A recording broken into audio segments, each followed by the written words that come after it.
So there's a new bill that's making its way through the Florida legislature, and it would ban public schools and private businesses in the state from making people feel discomfort or guilt based on race, sex, or national origin. The bill has the backing of the state's Republican governor, Ron DeSantis. It's been approved by the Florida State Education Committee, and it's called the Individual Freedom Bill. While the text doesn't actually mention critical race theory, DeSantis has said that the bill would help keep it out of schools and the workplace. The term was also used in an analysis of the bill that was given to state senators. CRT itself, we should note, is not taught in primary education, and critics charge that efforts to alter school curriculum based on CRT are a way to whitewash racism in U.S. history. The Democratic vice chair of the Florida Education Committee, Shervin Jones, tells CNN, quote, "They are talking about not wanting white people to feel uncomfortable. Let's talk about being uncomfortable. My ancestors were uncomfortable when they were stripped away from their children." Let's discuss the bill further with Florida State Senator Lori Berman. She's also a member of the state's Senate Education Committee. Lori, thank you so much for being with us this morning. I think that just hearing the idea on paper or the premise, right? I don't think anyone should be made to feel bad about their sex, national origin, or the color of their skin. So why is this bill a problem? Hi, good morning, Boris. Thank you so much for having me. This bill is a problem because it will lead to a huge chilling effect in the state of Florida. Think about it. If you're a teacher, how do you know where you're drawing the line, where you're making a child, quote, feel guilt or anguish?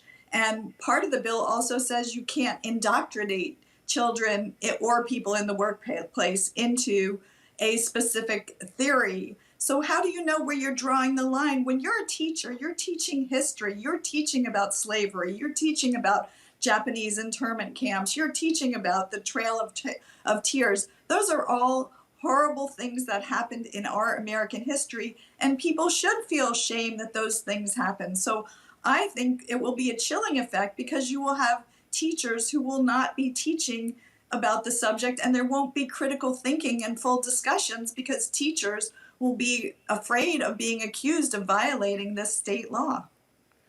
I want to make sure our viewers know that we invited the bill's sponsor, State Senator Manny Diaz, to come on the show to share his point of view. He did not respond to our request as of this morning. He says, quote, "We shouldn't be teaching students, for example, in a diverse classroom that someone is automatically racist or sexist or anti-immigrant by the sheer nature of their background." I'm curious if that's something that's happening in a systemic way in Florida. It sounds like what you're suggesting is that the way that this bill is being presented and what it actually does are two different things.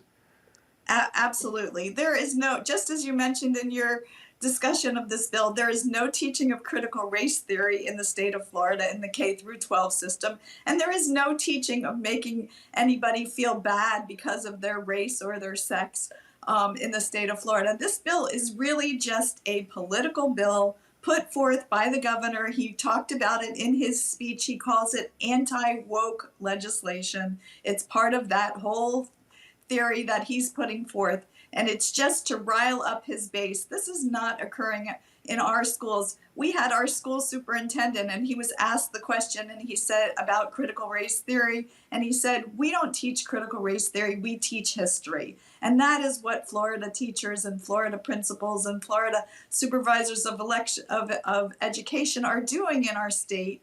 And so there's no need for this bill other than to rile up the extreme Republican right-wing part of the party. Lori, I'm curious about how this bill actually works, how it aims to battle that quote-unquote discomfort. Say that someone in your office displays a symbol that makes you uncomfortable, like a Confederate flag, for instance. How would the law theoretically help this person?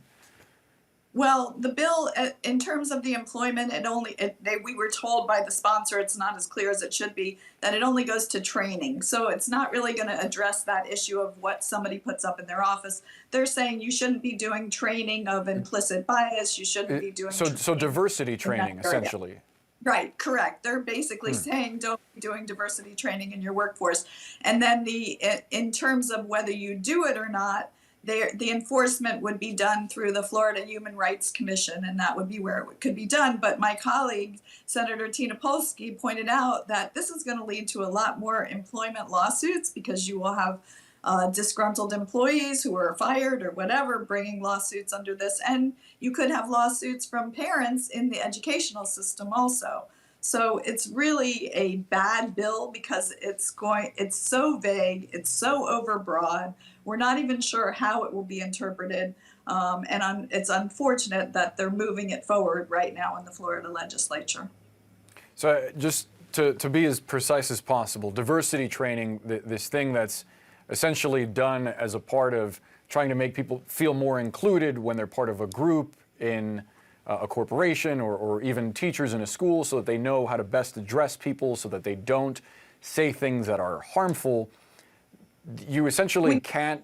You could still do the diversity training, but they're saying it can't be done in a manner that you're making people feel guilt or anguish or psychological distress. So that's the question, is where do you divide, how do you determine that you've done that? You can still do the diversity training, but who's going to decide that that training went over the line that they've drawn in the sand here?